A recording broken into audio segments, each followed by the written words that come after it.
श्री गणेशाय नमः। मां सरस्वत्यै नमः। सर्वेश्वरी स्वरूप श्री सतगुरु जय मां गुरु गुरु जय मां गुरु। सर्वेश्वरी ईश्वरूप श्री सतगुरु जय मां गुरु गुरु जय मां गुरु। गंगा मैया की जय, काशी विश्वनाथ दरबार की जय। जय जय की नारायण। माँ गुरु की महिमा कथा के द्वारा जो गुणगान विनयांजलि, भावांजलि, स्नेहांजलि, नमनांजलि के रूप में, शिवांजलि के रूप में जो प्रस्तुत गुरु कृपा से की जा रही है, यह हमारे लिए और संपूर्ण सृष्टि के जितने भी मानव हैं, जिनके भी कान में, श्रवण में अगर यह समाहित होगा अंश मात्र भी, और इसको आत्मसात करेंगे, इस पर विश्वास करके इसमें श्रद्धा और समर्पण के भाव अगर आएंगे तो सब के सब लाभान्वित होंगे। यह एक श्रवण गंगा भी है।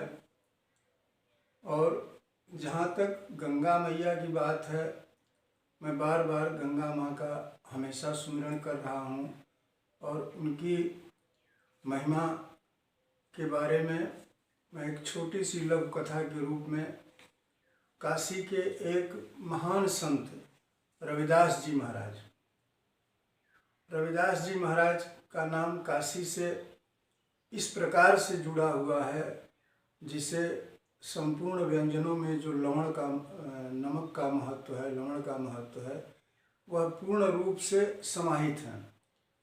और सभी मतावलंबी उनके प्रति परम आदर और श्रद्धा के भाव रखते हैं। उनकी जन्मभूमि भी काशी नगरी में है, जहाँ वर्ष में उनके जन्म दिवस पर अपार संगम होता है, मानव संगम होता है और दर्शनार्थी बहुत दूर दूर से आते हैं। उनका गंगा माँ से ऐसा संबंध रहा है, गंगा माँ काशी के उस जमाने के कुछ लोग उनका सिर्फ जातिवाद के प्रभाव से कुछ लोग उनका अपमान करना चाहते थे, लेकिन उनकी आध्यात्मिक शक्तियाँ, उनके भक्ति की महिमा कुछ ऐसी प्रकट हुई कि जिससे सब लोग नतमस्तक हुए। और उसमें गंगा मैया की अद्भुत उस संयोग है उनके जीवन के साथ। यह चर्चित कथा है कि वह एक जगह उनका जूता सिलने का व्यवसाय था और वो जूता सिलते थे और एक ब्राह्मण देवता नित्य गंगा स्नान करने के लिए उसी रास्ते से सुबह जाया करते थे और संत रविदास जी को ही वो प्रणाम करते थे। रविदास जी भी उनको आदर देते थे। एक दिन रविदास जी ने उनसे पूछ दिया कि महाराज जी आप कहाँ जा रहे हैं। उन्होंने कहा कि हमारा नित्य का नियम है गंगा स्नान। तो रविदास जी ने मुस्कुराते हुए 2 केला उनको दिया कि आप लेते जाइए, हमारी तरफ से आप जब स्नान करके अपनी क्रिया कर लीजिएगा तो गंगा माँ से हाथ जोड़कर विनती कीजिएगा कि रविदास जी ने आपको 2 केला भेंट दिया है। ज्यों ही उस ब्राह्मण देवता ने अपने स्नान ध्यान के बाद ज्यों ही रविदास जी का दिया हुआ केला गंगा माँ को सुमिरन किया, तुरंत गंगा माँ से एक दिव्य 2 हाथ अपने आप बाहर निकल पड़े और हाथों में इन्होंने केला पकड़ा, थमाया और फिर हाथ जल में समाहित हो गए। फिर समाहित होते होते आवाज़ आई कि ब्राह्मण देवता थोड़ा देर और रुके रहिए, मैं भी एक उपहार दे रही हूँ। और पुनः गंगा मैया का हाथ, दोनों हाथ और भी दिव्यतम स्वरूप में हाथ में एक कंगन लिए हुए वह हाथ प्रकट हुआ और वह कंगन उनको ब्राह्मण देवता को दिया उन्होंने कि आप रविदास जी को दे दीजिए। उनके मन में न जाने क्या आया कि रविदास जी तो देख नहीं रहे हैं, एक कंगन हमको मिल गया। वो कंगन को ले जा कर के बाजार में एक जौहरी को दिए। फिर जौहरी से, उस ज़माने में ऐसी चर्चा है कि 2000 रुपया उनको मिला। फिर वह कंगन किसी तरह से किसी ऐसी संभ्रांत महिला के हाथ में आया जो काशी नरेश की रानी की मित्र थी। फिर वह रानी के दरबार तक पहुंचा, रानी उषा कंगन लेने के लिए लालायित हुई। फिर संपूर्ण उसका भेद खुल गया और अंत में हुआ कि तो रविदास जी के लिए गंगा माँ ने भेंट किया था। अंत में काशी नरेश और तमाम काशी के तमाम गणमान्य लोग रविदास जी के चरणों में नतमस्तक हुए। उनकी गंगा माँ की भक्ति से गंगा की महिमा, माँ गंगा की महिमा काशी में और भी विख्यात हुई। और गंगा माँ को सिर्फ नदी और एक पानी का स्रोत और न समझ करके लोगों के अंदर एक ऐसा विश्वास जागृत हुआ कि नहीं, गंगा माँ एक शक्ति हैं और देवी हैं, वह भी प्रकट हो सकती हैं अगर हमारे आपके भाव हों तो वह सब कुछ वरदायिनी हैं, शुभांगी हैं और आपको जीवन की सौभाग्यदायिनी हैं। तो इस भाव से अगर हम गंगा माँ का नतमस्तक होते रहेंगे और गंगा माँ के चरणों में अपनी श्रद्धा निवेदित करते रहेंगे तो वह भी देवी का एक साक्षात स्वरूप है। हमारा देश अनेक देवी देवताओं की पूजा करता है, वह उसके पीछे सिर्फ एक ही रहस्य है, एक ही चीज़ है कि दुनिया के जितने धर्म हैं सब एक तरह से प्राइमरी विद्यालय हैं और हमारा सनातन धर्म विश्वविद्यालय है। विश्वविद्यालय में अनेक विभाग होते हैं, अनेक उसका दायरा बहुत बड़ा होता है, उसकी सीमा बहुत बड़ी होती है, उसमें हर विषय हर का पठन पाठन होता है।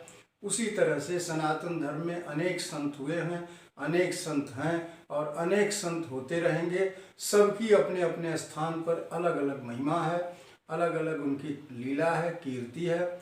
उसी प्रकार जिस सदगुरु की मैं चर्चा कर रहा हूँ, जिनका मैं सुमिरन कर रहा हूँ, जिनकी मैं याद में अपनी भावांजलि अर्पित कर रहा हूँ, मैं कथा के माध्यम से परम पूज्य महागुरु सदा सर्वदा सब संतों सब भक्तों का आदर करने का उपदेश देते रहे अपने शिष्यों को और हमेशा बताते रहे कि सभी संतों से जाके मिलो और उनके ज्ञान का सम्मान करो, हो सके तो उनकी सेवा करो, उनको हमेशा सिर माथे रखो और सबकी कृपा प्राप्त करो।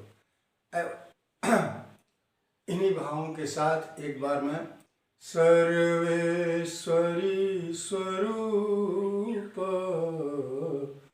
श्री सतगुरु जय माँ गुरु गुरु जय माँ गुरु।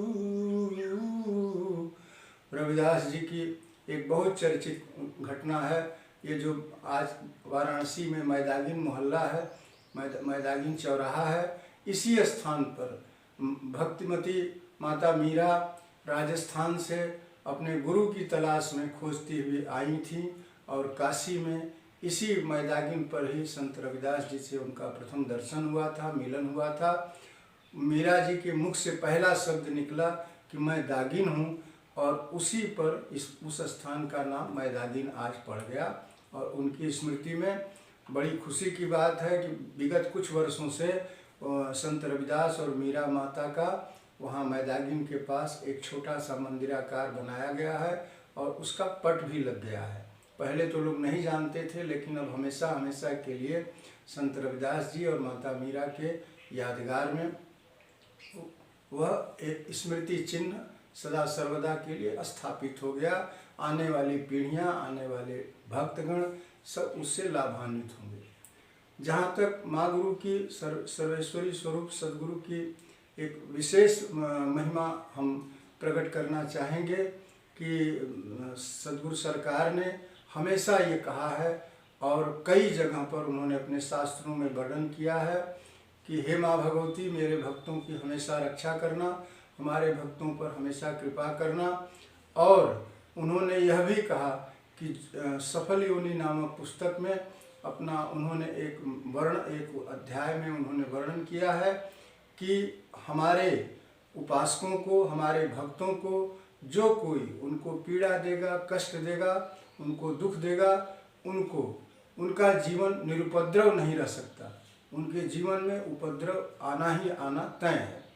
और इस स्मृत अघोरेश्वर स्मृत वचनामृतम में पूज्य माँ गुरु ने, सर्वेश्वरी स्वरूप सद्गुरु भगवान ने चर्चा किया है, वर्णन किया है, कहा है, उनके उपदेश हैं कि हमारे भक्तों की जो कोई सेवा करता है, सहयोग करता है, उदाहरण के स्वरूप में आज की भाषा में मैं कहूँ तो अगर एक गिलास जल कोई देता है तो मैं उसके यहाँ अपार जल कुंड उसके दरवाजे पर या उसके अवसर पर मैं सहयोग में उपस्थित हो जाता हूँ और अपने भक्तों की मैं सदा सर्वदा रक्षा करता रहता हूँ।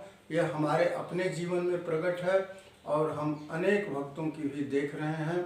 कई बार उपहास के में या हंसी में, मनोरंजन में कई लोग हमसे कई बार प्रश्न किए कि आप बिल्कुल अकेले रहते हैं, आपके साथ कोई मित्र नहीं है, आप अकेले ही चलते रहते हैं, अकेले ही भ्रमण करते रहते हैं और कहाँ कहाँ चले जाते हैं। हिमालय की आपने अनेकों यात्राएं किया और आपके सहयोगी और साथ में कोई नहीं रहा। मैं भी आत्मविश्वास के साथ उनको अपना उत्तर देता हूँ कि माँ गुरु की ऐसी व्यवस्था है हमारे साथ।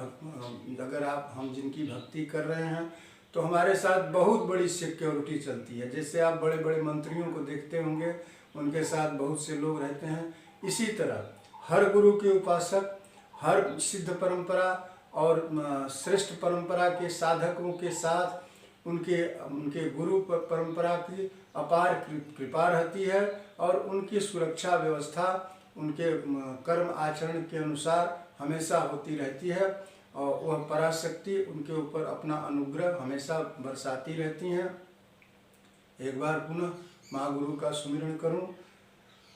सर्वेश्वरी स्वरूप श्री सतगुरु, जय माँ गुरु गुरु, जय माँ गुरु। सर्वेश्वरी स्वरूप श्री सतगुरु, जय माँ गुरु गुरु, जय माँ गुरु। सांसें हमें मिली है, अनमोल है खजाना, है कृपा ये माँ गुरु की, इसे व्यर्थ ना गवाना।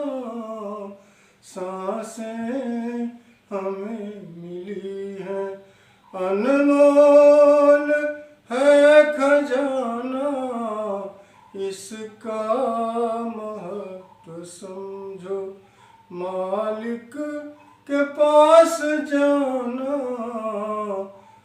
हर हर महादेव।